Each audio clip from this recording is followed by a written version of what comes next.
Hello, Jesse Boudreau, Plant Man here in the deserts of Chimayo, New Mexico. Just wanted to bring you our Secret Spring episode out of the knowledge that comes forth out of findaspring.com and Daniel Vitalis' work. We looked up our local topographic maps and found that there's a spring back here. Right here is where the water starts coming out. So here we are a little further up.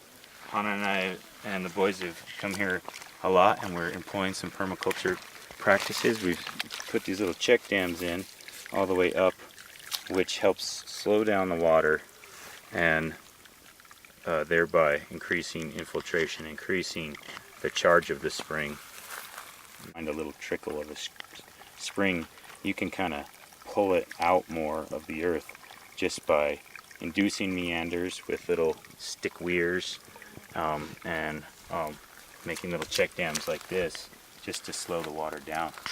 So, and here's some Indian paintbrush. These flowers are really sweet. We like to munch on them.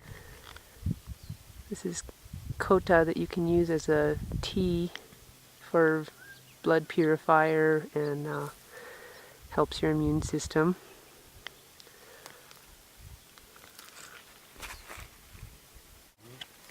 There's toads hopping around everywhere here. Hey guys, check this out. Mom, check this out. Found this. Check it out. I caught this. You caught a toad. Tiny. It's like a baby one. Alright, let's see your brother's toad. Alright, there's Jeremy's toad too. They're just jumping around everywhere here. this is where our first Baby foraging toad. of the year occurred, where we gathered the little teeny rootlets off the cattails, and all parts of the plants are edible. Show you. There's also horsetails. Horsetail is good for building bone. It's full of silica. The willow, the bark, Native Americans used like aspirin. That's where aspirin came from, is they would chew the little inner bark here. That little inner white stuff is full of some compound that it chemically synthesized in the laboratory in the form that we know as aspirin, but you could just have willow.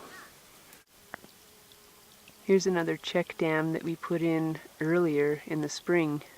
Now it's fall. It looks like it's making things nice up here.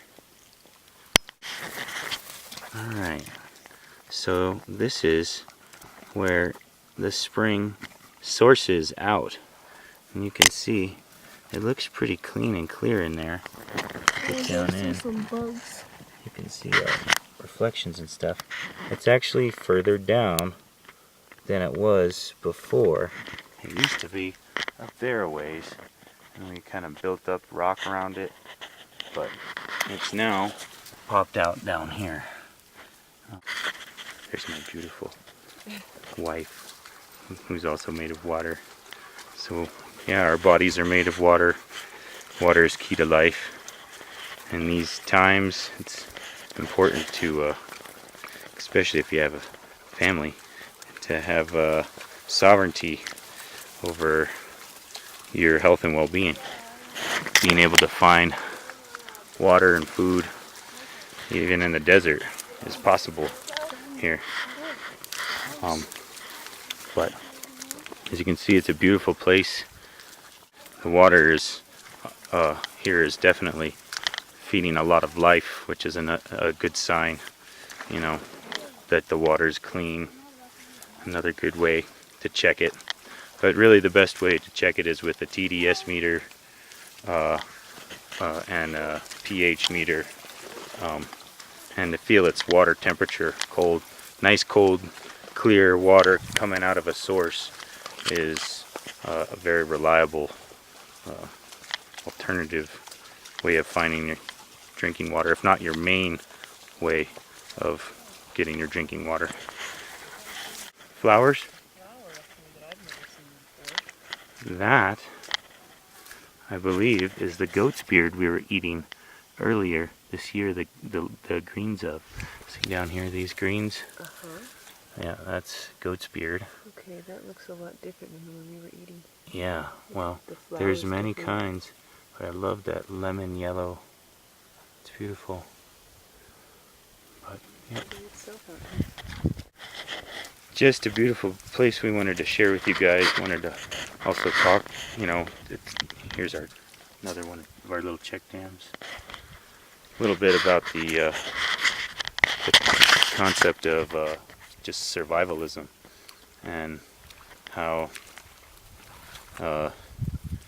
Danny Vitalis kind of puts forth the idea, and others, that it's survivalism, or making the most out of your circumstances, being able to be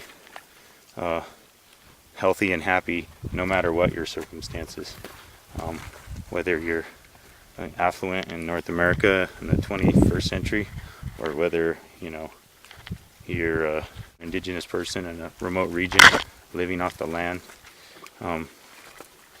Both ways can be, a way to live, a happy way to live. But we definitely need to find a way to live more in accord with nature, so that we don't run the risk of exterminating ourselves. That's why it's important to go out into nature and experience nature.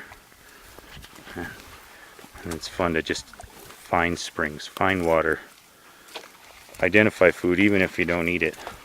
Just know that you can.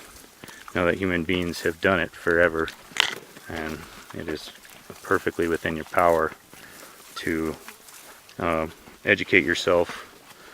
Something they speak of in permaculture, the precautionary principle, which basically states that better be safe than sorry.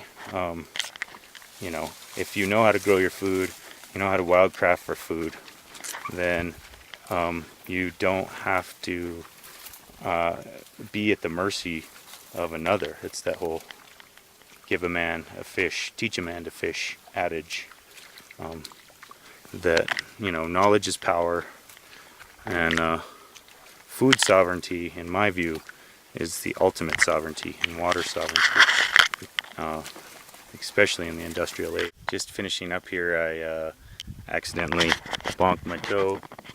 I don't know if you can see that, owie, but I wanted to show you this little trick. This is a pinon pitch. Alright, here's another little wild medicine. Backwoods Band-Aid. The kind of pine pitch is antiseptic, antibacterial, antifungal.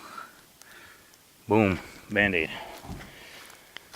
Hey, so one more word I wanted to add was about safety. As usual, be responsible for your own health and safety and well-being. And researching springs, I would point you towards findaspring.com, and information available for you on the internet by Daniel Vitalis and David Wolf, and others have spoken about that. You can also check your local U.S. Geological Survey office, or look them up online. The spring we saw today was pretty in the rough. A lot of springs out there where you can get your drinking water from will have a pipe coming out, and it'll be a little more what you're used to maybe getting water out of. But just had to share that with you, because that's fun for us, that spot. But anyway, okay, that's all. Again, peace. Here's one my wife just whipped up today. It's kind of a riff off a Dan McDonald recipe that we've been toying with. Most of our recipes are different than the original recipes, and I try and cite them, but I'm not super fastidious about that. Yeah, anyway, here it is. It's beautiful, gorgeous summer salad. Here